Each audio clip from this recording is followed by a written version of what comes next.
Assalamualaikum warahmatullahi wabarakatuh. Selamat pagi dan salam sejahtera bagi kita semua. Om Swastiastu. Yang kami hormati Bapak atau Ibu hadirin sekalian yang berbahagia, puji syukur kita ucapkan kepada Allah Subhanahu wa Ta'ala karena berkat rahmat dan hidayahnya lah kita dapat berkumpul pada acara pagi hari ini, meskipun secara daring. Perkenalkan, saya Amanda Friska Utami. Pada kesempatan kali ini, saya menjadi pembawa acara dan memimpin jalannya acara. Sebelumnya, kami menginformasikan kepada seluruh hadirin untuk menonaktifkan audio dan menyalakan kamera demi berjalannya acara secara kondusif. Baik, sebelum acara ini dimulai, saya ingin mengetahui apa motivasi peserta dalam mengikuti diskusi panel pada hari ini. Baik, di sini saya melihat Mbak Niken. Mbak Niken, silakan menyalakan audio. Apa motivasi Mbak Niken mengikuti diskusi panel dengan tema pembelajaran daring selama pandemi COVID-19 ini? Waktu dan tempat kami sediakan. Baik, terima kasih.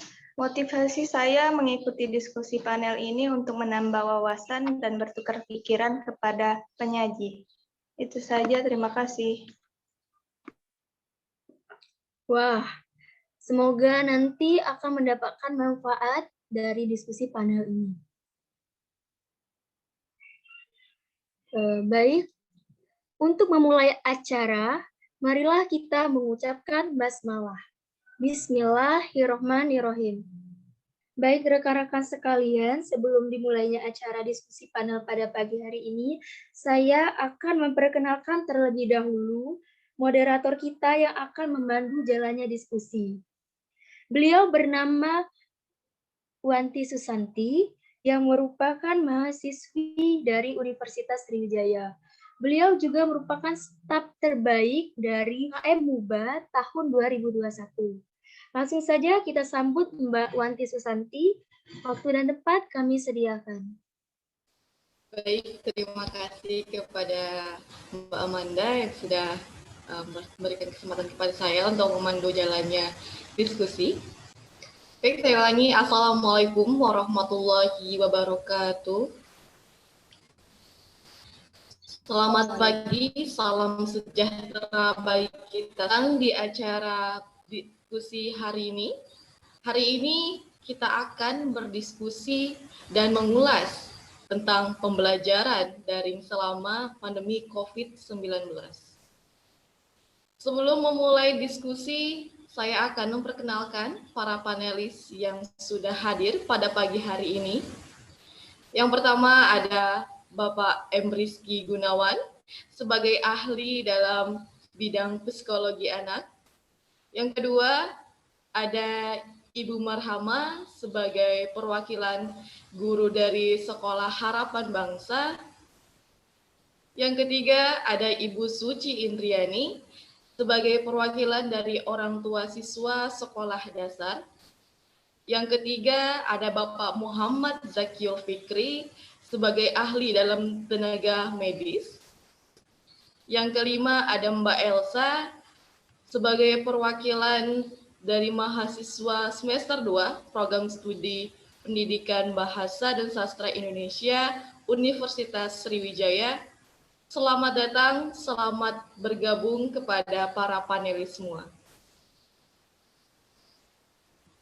Baik, saya akan memulai diskusi ini dengan meminta tanggapan yang pertama mengenai pembelajaran daring selama pandemi COVID-19.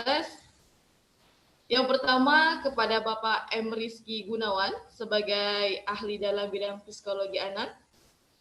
Bagaimana menurut Bapak tentang pembelajaran daring ini? Berpengaruhkah pada psikologi siswa? Apakah bisa ditanggulangi, Pak? Silahkan kepada Bapak untuk menyampaikan tanggapannya. Terima kasih ya, saya ucapkan kepada Mbak Wanti. Seperti yang kita ketahui, pembelajaran daring dalam jaringan di Indonesia itu sudah berlangsung cukup lama. Sudah hampir 1 tahun lamanya, merujuk pada penyebaran COVID-19 di Indonesia itu sendiri.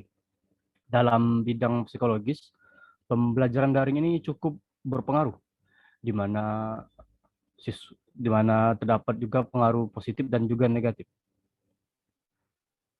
Dikutip dari dosen Novita Maulidia Jalal selaku psikologi pendidikan, menjelaskan bahwa pembelajaran daring ini tidak mengubah kepribadian, namun dapat mempengaruhi rutinitas hidup individu. Secara fisiologis, para peserta didik yang cenderung tertutup dan pemalu jika aktif berdiskusi di kelas melalui daring ini, peserta didik tersebut dapat mempersiapkan diri dan menjadi lebih percaya diri untuk terlibat dalam diskusi. Dikarenakan diskusinya dilaksanakan secara daring atau juga biasanya dilaksanakan di e-learning, si anak yang pemalu dan tidak aktif tadi bisa lebih mempersiapkan dan lebih percaya diri untuk melakukan diskusi. Mengingat cara untuk menanggulanginya itu harus memiliki kerjasama antara si tenaga pengajar dan pelajar, di mana tenaga pengajar juga harus mengerti tentang psikologi siswa agar tidak terlalu membebani. Begitupun dengan si pelajar. Dia harus bisa memanajemen waktu, kapan dia harus belajar, mengerjakan tugas, dan beristirahat. Sehingga porsi yang dia dapatkan itu bisa seimbang. Jadi dia tidak terlalu stres dan tidak terlalu kena mental, seperti itu. Itu saja. Terima kasih Mbak Wanti. Baik, terima kasih kepada Bapak Rizky atas tanggapannya. Berarti memang dalam menanggulangi hal ini ada keseimbangan ya Pak antara pengajar dan pelajar itu. Baik, terima kasih.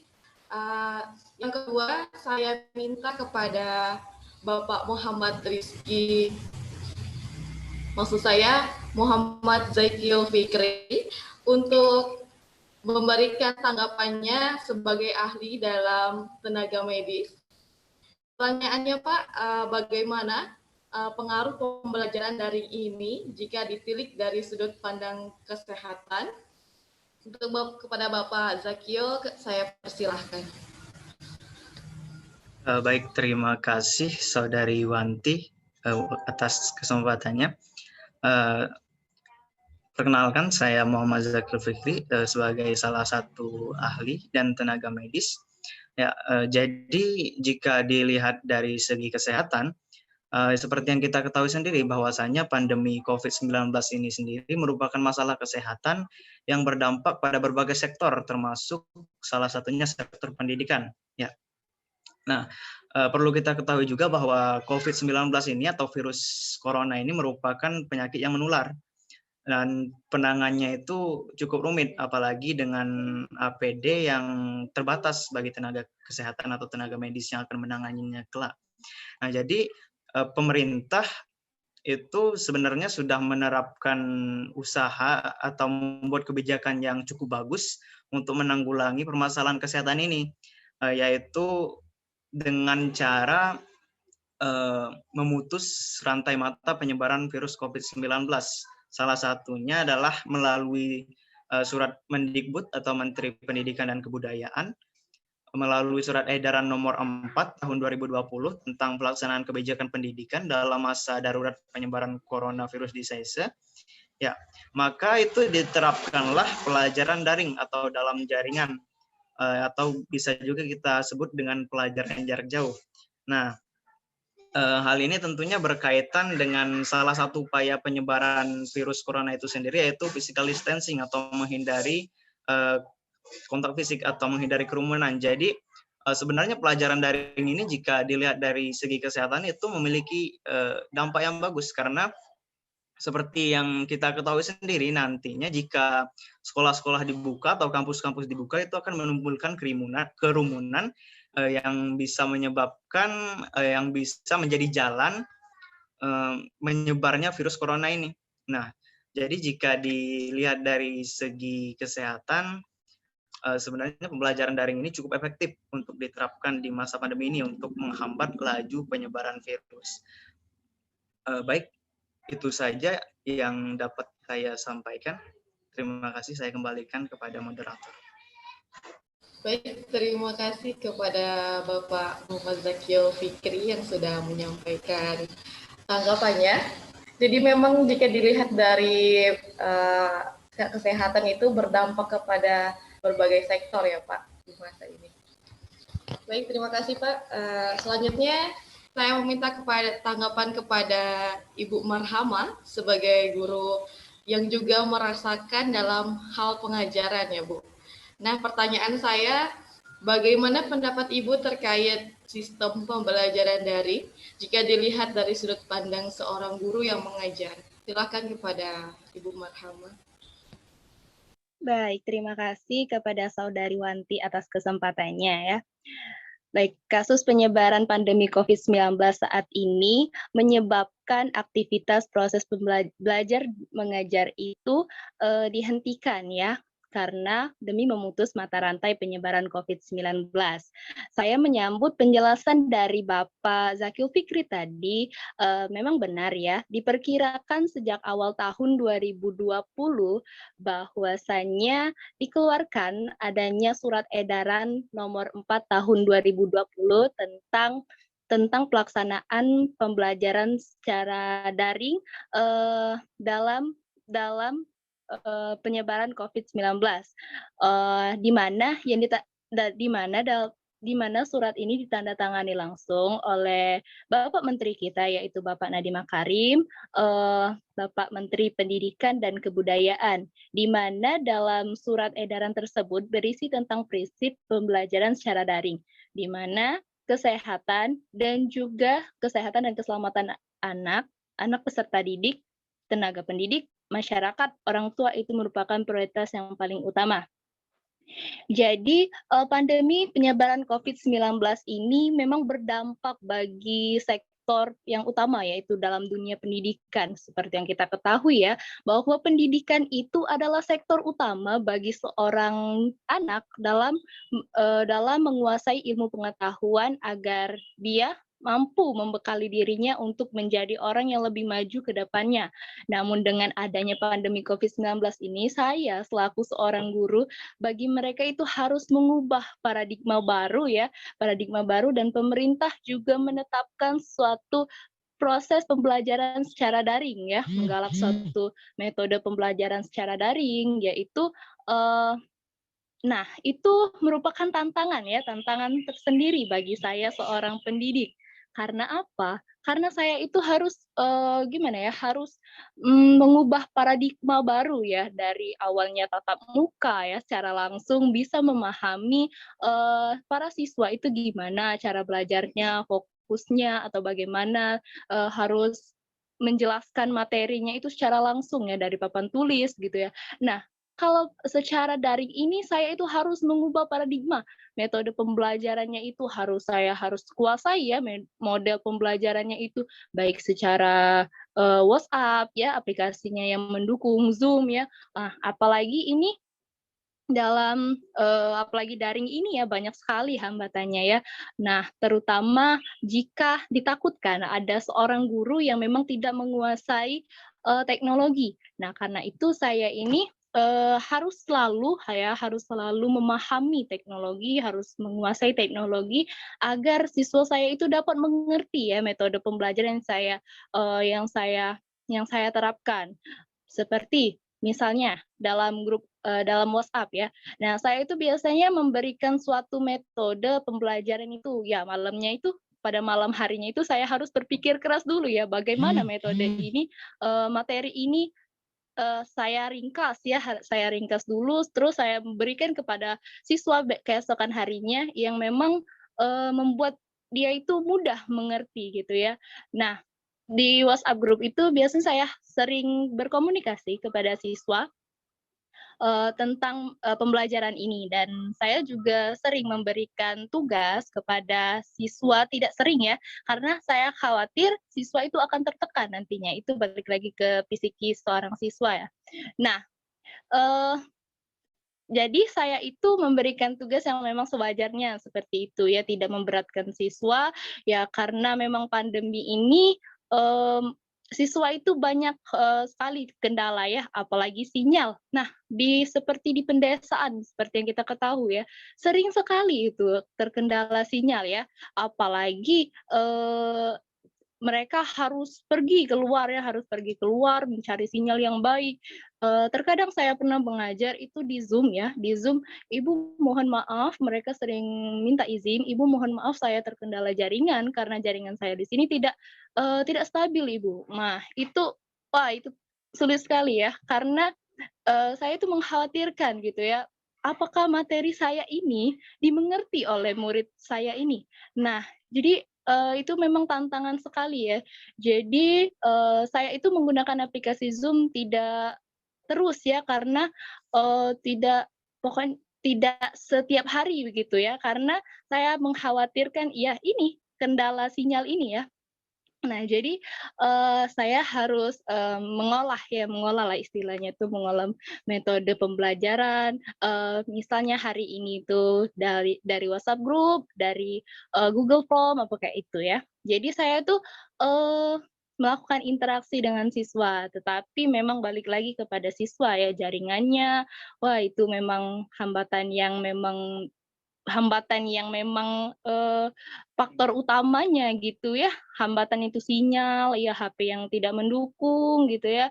Jadi menurut saya metode pembelajaran secara daring ini kurang efektif begitu ya, karena antara saya sebagai pendidik dan juga anak didik saya itu tidak terjalin suatu komunikasi yang keselarasan seperti itu.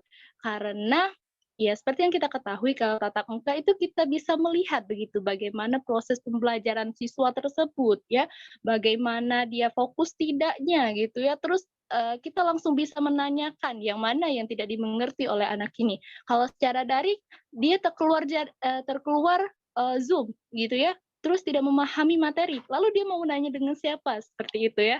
Nah, itu hambatan sekali. Jadi menurut saya memang ini dalam proses pembelajaran secara daring ini kurang efektif, menurut saya seperti itu. Baik, terima kasih. Saya kembalikan kepada Saudari Wanti. Baik, terima kasih kembali Ibu sudah menyampaikan tanggapannya. Jadi memang sebagai tenaga pendidik itu harus lebih cerdas lagi Bu ya, mengatasi cara pembelajaran siswa agar tidak terkendala jaringan itu. Baik, terima kasih kepada Ibu. Saya lagi lanjut, saya meminta tanggapannya kepada Ibu Suci Indriani selaku orang tua dari siswa sekolah dasar. Pertanyaan saya kepada Ibu Suci, bagaimana pandangan para orang tua terhadap pembelajaran daring ini, Bu? Silahkan kepada Ibu. Baik, sebelumnya terima kasih kepada Saudari Wanti Susanti telah memberikan saya kesempatan untuk menyampaikan pendapat. Nah, jadi pandangan para orang tua terhadap pembelajaran daring ini tentunya ada pandangan positif dan juga ada pandangan negatif. Nah, untuk pandangan positif, tentunya kami sebagai orang tua sangat bahagia jika bisa dekat dan menjalin kekompakan dengan anak. Nah, dengan adanya pembelajaran daring ini, anak lebih banyak menghabiskan waktu di rumah dan menjalani aktivitas bersama dengan orang tua.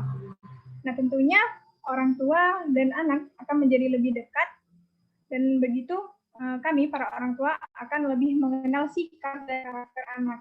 Nah, jika kami mengenal sikap dan karakter anak, kami dapat dengan mudah mengarahkan dan juga membimbing ke hal-hal yang lebih positif. Nah, untuk pandangan negatif, menurut saya pembelajaran daring ini membuat saya lebih kewalahan karena kami dituntut untuk menjadi peran pengganti guru yang mengharuskan kami untuk mengawasi dan juga membimbing anak belajar di rumah. Dan juga tentunya ini akan menjadi pekerjaan tambahan dan juga menyita sedikit waktu. Karena selain kerja di luar dan menghandle pekerjaan di rumah, kami ya sebelumnya dituntut untuk menjadi peran pengganti guru. Dan itu membuat kami merasa sedikit kerepotan. Terus pembelajaran daring ini menurut saya membuat anak saya terutama yang di tingkat sekolah dasar itu lebih sulit untuk memahami materi. Terlebih lagi terkadang ada guru yang hanya memberikan tugas saja dan tanpa memberikan materi terlebih dahulu. Sehingga tidak hanya membuat anak yang stres, tetapi orang tua juga ikut stres. Terus pembelajaran daring ini menurut saya menimbulkan dampak pengeluaran yang lebih besar. Setiap bulannya dibutuhkan biaya yang tidak sedikit untuk membeli kuota, sehingga menambah beban pengeluaran orang tua. Mungkin itu saja pendapat dari saya. Saya kembalikan kepada Mbak Wanti Susanti.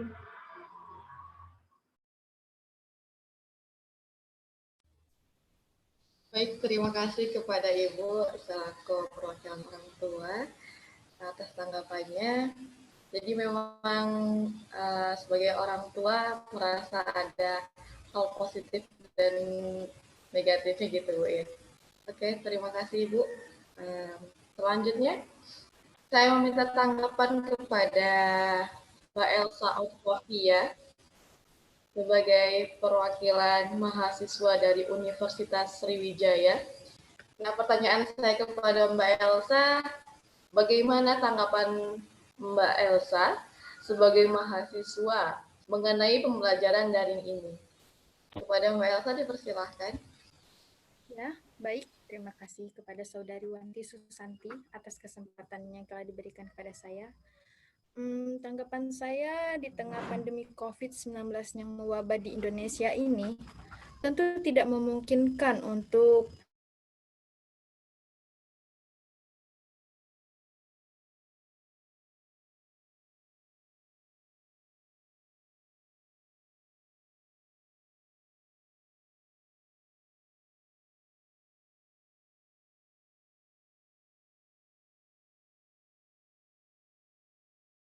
sebagai mahasiswa angkatan 2020 yang merasakan dampak dari pandemi COVID-19 ini. Selama pandemi, saya hanya bisa duduk di depan layar laptop atau komputer untuk melaksanakan pembelajaran secara daring dengan memanfaatkan beberapa aplikasi yang tersedia seperti Google Meet, Zoom, dan e-learning. Ada juga beberapa aplikasi lainnya. Melalui media aplikasi tersebut, dosen dan tenaga pendidik dapat mentransfer pengetahuan dan keterampilan dalam pembelajaran. Menurut sudut pandang saya, sebagai mahasiswa, saya yang diterapkan pembelajaran secara daring ini, kita menjadi lebih banyak menikmati waktu untuk bersama keluarga. Saya juga menyarankan agar situasi saat ini harus dimanfaatkan dengan hal-hal yang produktif seperti seminar, webinar, dan beberapa kegiatan online lainnya. Selain itu, ada dampak negatif dari pembelajaran daring sebagai mahasiswa. Nasib para mahasiswa yang tinggal di daerah pelosok yang dikhawatirkan karena fasilitas jaringan yang kurang memadai, daya jangkau sinyal yang kurang, tingkat pemahaman mahasiswa yang rendah tentang aplikasi yang digunakan secara online untuk pembelajaran ini, dan juga kurangnya pemahaman atas materi yang diberikan oleh dosen atau tenaga pendidik. Ya, mungkin sebagian mahasiswa ada yang belum paham atau mengerti akan materi yang disampaikan oleh dosen atau tenaga pendidik, mungkin hanya bisa mencari informasi lain melalui media lain, tetapi tidak bisa untuk menanyakan langsung. Tetapi ada cara lain, yaitu memberikan informasi kepada dosen bahwa tidak mengerti atas materi yang disampaikan. Nah, seperti yang kita ketahui, pandemi saat ini masih terus berlangsung. kasus COVID-19 terus bertambah. Nah, kita harus tetap optimis, kita harus tetap optimis dalam era pendidikan di masa pandemi COVID-19 ini. Kita harus selalu berusaha dan berdoa semoga virus corona ini menghilang di Indonesia sehingga dunia pendidikan akan kembali seperti semula, yaitu tatap muka antara dosen dan mahasiswa. Baik, itu saja yang dapat saya sampaikan. Saya kembalikan kepada Mbak Wanti Susanti.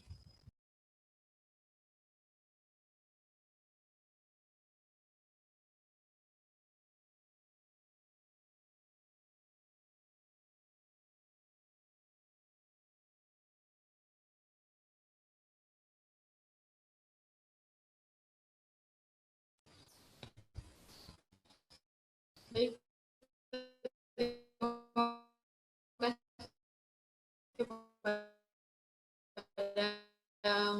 Mbak Elsa Aftaf. Memang sebagai mahasiswa kita harus menyesuaikan dengan keadaan ini ya Mbak, yang kita rasakan gitu. Baik, terima kasih kepada Mbak Elsa yang sudah menyampaikan tanggapannya sekali lagi. Ini selanjutnya kita memasuki sesi tanya jawab peserta kepada panelis. Untuk peserta yang ingin bertanya, silahkan untuk raise hand, sebutkan nama dan sampaikan pertanyaannya. Boleh dimulai dari sekarang.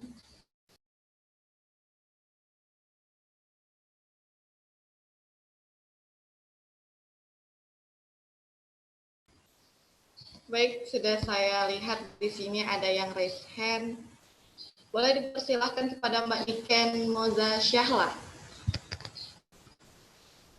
Baik, terima kasih kepada moderator atas kesempatan yang telah diberikan. Perkenalkan, nama saya Niken Moza Syahla. Di sini saya akan bertanya. Setelah mendengarkan penjelasan dari penyaji, saya ingin bertanya, bagaimana jika proses pembelajaran daring ini berlangsung lebih lama lagi? Apa saja dampak yang akan dirasakan atau yang akan terjadi terhadap peserta didik terhadap hal tersebut? Itu saja, terima kasih.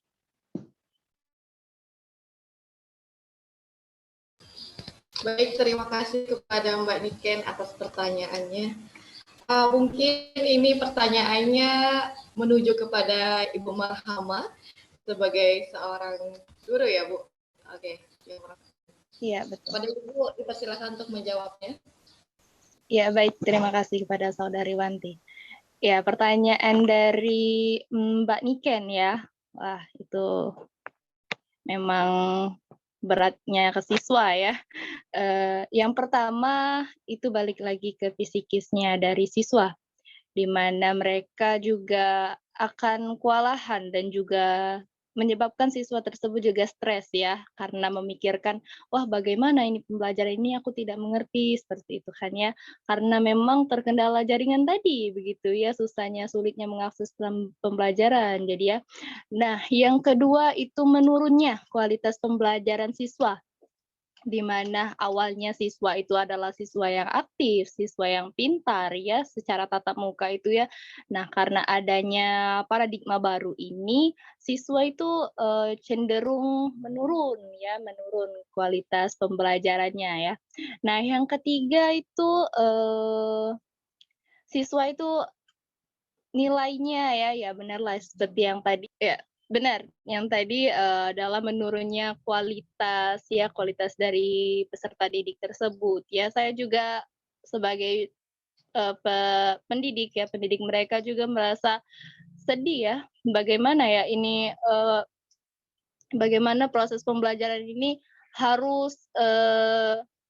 harus membuat mereka itu memahami seperti itu ya, sehingga nilai-nilai mereka itu tidak anjlok begitu ya. Ada juga yang siswa itu tidak membuat tugas atau sulitnya tadi memahami materi ya, sehingga memang membuat siswa ini menjadi menurun kualitas pembelajarannya ya, seperti itu.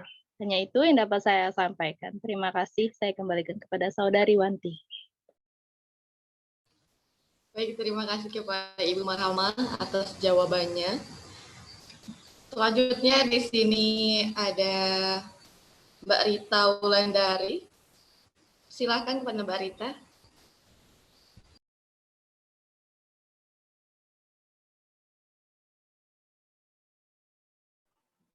Oke, terima kasih kepada moderator mengizinkan saya untuk bertanya. Di sini, proses pelajaran daring itu kan menuai banyak kritik dan saran dari kalangan masyarakat, terlebih lagi kepada orang tua. Banyak sekali orang tua yang mengatakan bahwasanya mereka khawatir akan keaktifan dan prestasi anaknya itu menurun jika proses pembelajaran ini dilakukan dalam jangka panjang. Pertanyaan saya di sini, bagaimana menurut pemateri mengenai pendapat orang tua tentang keaktifan dan prestasi siswa yang akan menurun dengan adanya pembelajaran daring ini? Lalu, jika Anda beranggapan bahwasannya setuju dengan pendapat orang tua tersebut, tolong berikan tips dan trik yang bisa disampaikan kepada anak nantinya supaya keaktifan dan prestasi mereka itu tidak menurun. Namun jika tidak setuju, tolong berikan alasannya. Lalu juga bagaimana kita meyakinkan kepada orang tua yang sudah terlanjur berpikir bahwa anaknya itu menurun prestasinya nantinya. Mungkin itu saja. Terima kasih. Kembali ke moderator. Baik. Terima kasih kembali kepada Mbak Rita. Pertanyaan ini menuju kepada Ibu Suci sebagai perwakilan dari orang tua. Nah, kepada Ibu Suci saya persilahkan untuk menjawab. Baik, terima kasih kepada Mbak Wanti Susanti. Baik, di sini saya setuju jika tidak sedikit orang tua yang beranggapan dengan adanya pembelajaran daring ini keaktifan dan prestasi anak itu menurun. Karena seperti yang kita ketahui, sekarang pembelajaran daring itu sudah diadakan sejak lama, sudah hampir 1 tahunnya. Nah, mungkin para siswa atau peserta didik itu merasa bosan dan mengalihkannya dengan seperti bermain game, dan mungkin dengan kegiatan-kegiatan lainnya, sehingga tugas-tugas yang diberikan guru itu terlalaikan. Nah, dengan tugas-tugas yang terlalaikan itu, pastinya keaktifan dan prestasi siswa itu menurun. Nah, untuk dan tips yang diberikan kepada anak atau siswa itu, yang pertama kita harus mengontrol kegiatan pembelajaran. Nah, orang tua itu harus mengetahui jadwal pembelajaran anak, agar setiap saat dapat mengingatkan anaknya untuk mengikuti pembelajaran. Nah, yang kedua, memberikan motivasi. Orang tua itu harus selalu memberikan motivasi atau penyemangat kepada anak, karena pembelajaran jarak jauh ini tentunya ada kemungkinan rasa jenuh pada setiap anak. Nah, untuk meyakinkan pihak orang tua yang sudah terlanjur berpikir bahwa prestasi anaknya itu menurun, yaitu harus ada kerjasama antara guru dan orang tua, karena dengan kerjasama itu mungkin prestasi dan keaktifan siswa dapat meningkat, di mana guru memberikan materi dan tugas kepada setiap peserta didiknya, dan orang tua mengontrol dan mengawasi anak dalam mengerjakan tugas dan memahami materi yang diberikan guru. Nah, dengan begitu, maka keaktifan dan prestasi siswa dapat meningkat. Begitu pendapat saya. Itu saja pendapat saya. Saya kembalikan ke Mbak Wanti Susanti. Baik, terima kasih kepada Ibu Suci yang sudah menyampaikan jawabannya. Saya lihat lagi di sini ada Mbak Siti Rohimah. Silakan, Mbak. Baik, terima kasih kepada moderator. Perkenalkan, nama saya Siti Rohimah. Saya ingin bertanya mengenai pemberitaan yang sudah beredar. Bagaimana pendapat Bapak atau Ibu mengenai tentang rencana pembelajaran tatap muka yang akan dimulai pada bulan Juli nanti? Terima kasih. Baik, terima kasih kembali kepada Mbak Siti Rohimah. Pertanyaan ini bertuju kepada Bapak Muhammad Zakil Fikri ya, sebagai ahli dalam tenaga medis, kesehatan gitu kan. Oke, kepada Bapak, disilakan. Baik, terima kasih moderator dan peserta yang bertanya tadi ya. Sebenarnya memang pembelajaran daring ini menuai banyak pro dan kontra, apalagi wacana belajar tatap muka pada Juli 2021 lah ya. Kita mulai dari yang pro dulu ya, atau dari kontra dulu biar bisa kita lihat ya. Kontranya itu karena kasus COVID-19 di Indonesia ini terus meningkat. Per tanggal 29 Maret 2021, itu total kasus COVID-19 di Indonesia ada 1.501.093 orang sejak terhitung dari tanggal 2 Maret 2020. Nah, dari kasus tersebut yang sembuh ada 1.336.818 orang, kemudian yang meninggal ada 40.581 orang, dan kasus aktif saat ini ada 123.694 orang, dan suspek atau tersangka itu ada 59.473 orang. Nah, jika melihat dari kasus ini, sebenarnya pembelajaran wacana tatap muka pada Juli kelak itu belum memungkinkan. Tapi kita bisa melihat kembali bahwasanya pandemi ini sudah memiliki solusi. Salah satunya adalah vaksin. Ya, jadi pemerintah sudah membeli vaksin dari luar yang bisa disebarkan pada masyarakat. Jadi nanti apabila vaksin tersebut bisa diberikan kepada seluruh masyarakat, utamanya kepada siswa dan mahasiswa, ya mungkin bisa saja pembelajaran ini dilangsungkan pada Juli kelak, pembelajaran tatap muka. Nah, dengan catatan tetap memperhatikan protokol kesehatan dengan tetap mematuhi 3M, memakai masker, mencuci tangan, dan menjaga jarak. Karena tidak cukup dengan vaksin itu. Vaksin itu fungsinya hanya sebagai imunisasi atau pengebal tubuh, bukan untuk menangkal virus tersebut atau untuk menyembuhkannya. Jadi pembelajaran tatap muka Juli ini mungkin bisa saja dilaksanakan asal syarat-syaratnya sudah terpenuhi. Karena kalau dari WHO sendiri itu bisa dilakukan pembelajaran luring atau luar jaringan asalkan positive rate itu di bawah 5%. Sedangkan Indonesia ini cukup tinggi positive rate kasus COVID-nya. Itu. Ya, mungkin itu jawaban dari saya. Saya kembalikan ke moderator. Terima kasih. Baik, terima kasih kepada Bapak Muhammad Zakil Fikri yang sudah menjawab pertanyaannya. Saya lihat di sini ada Mbak Tasya Angela. Saya persilakan kepada Mbak Tasya. Baik, terima kasih moderator karena telah mengizinkan saya bertanya. Perkenalkan, nama saya Tasya Angela. Seperti yang kita ketahui, pembelajaran daring ini sangat berpengaruh pada psikis atau batin seorang anak.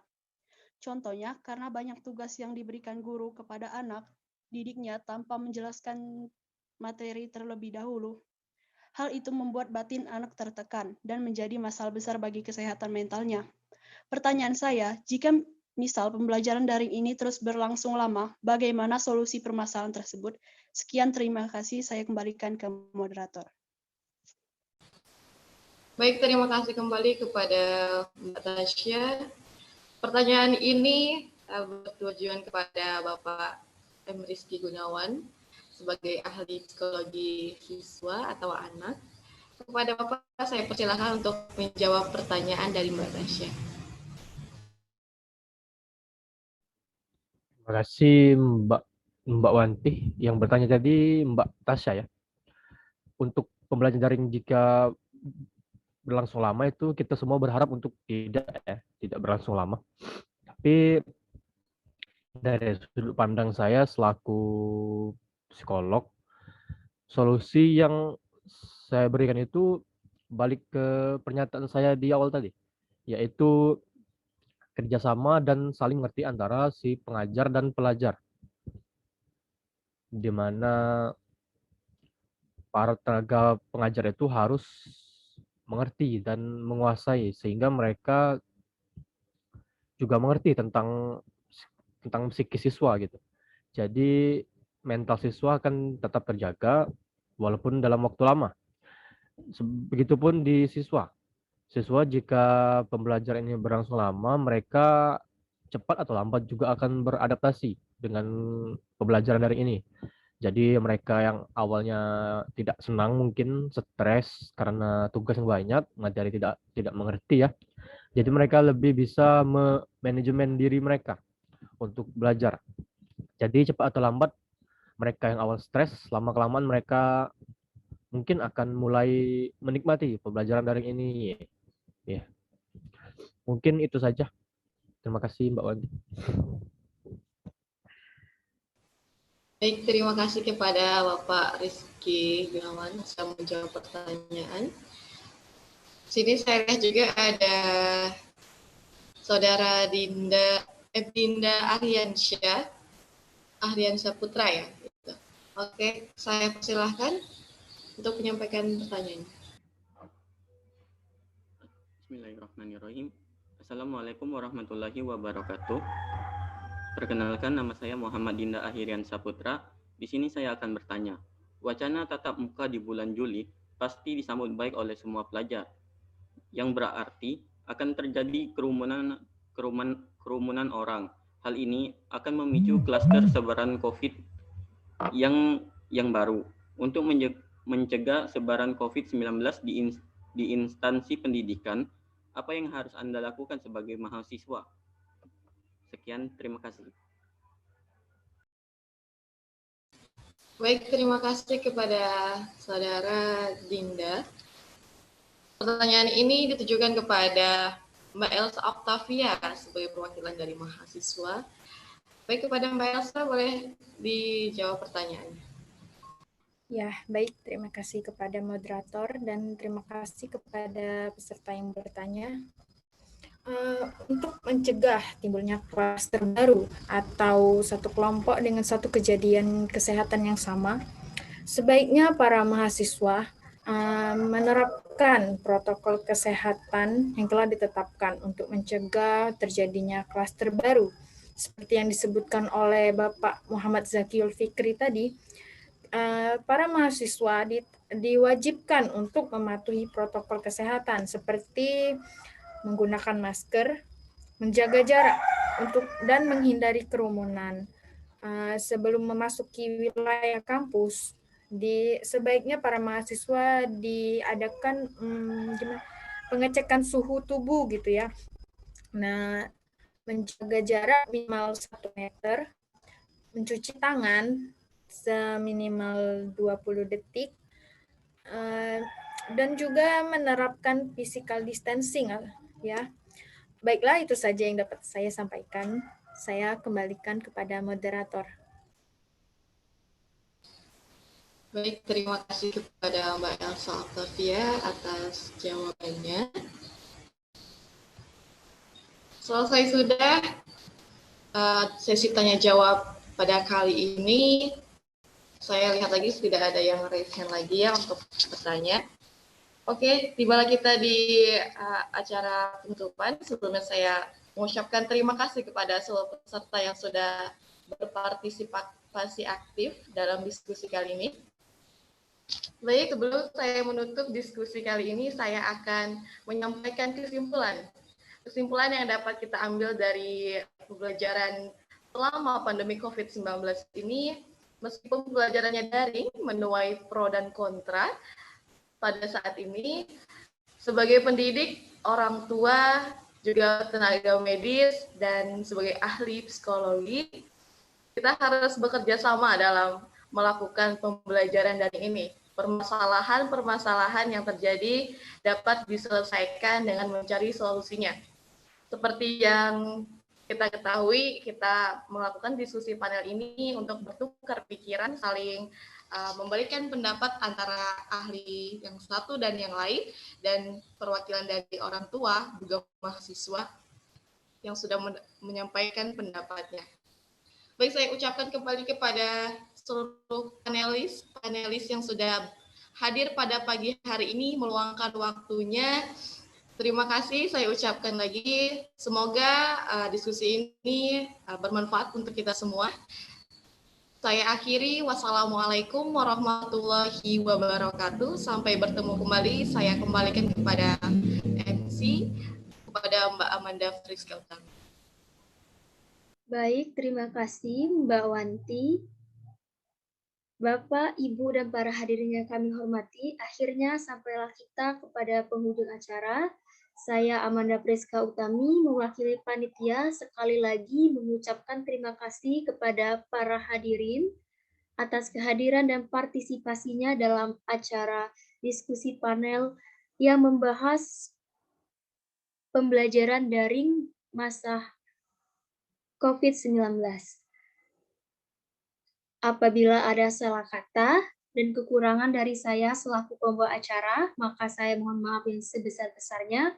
Akhir kata, saya mengucapkan wassalamualaikum warahmatullahi wabarakatuh.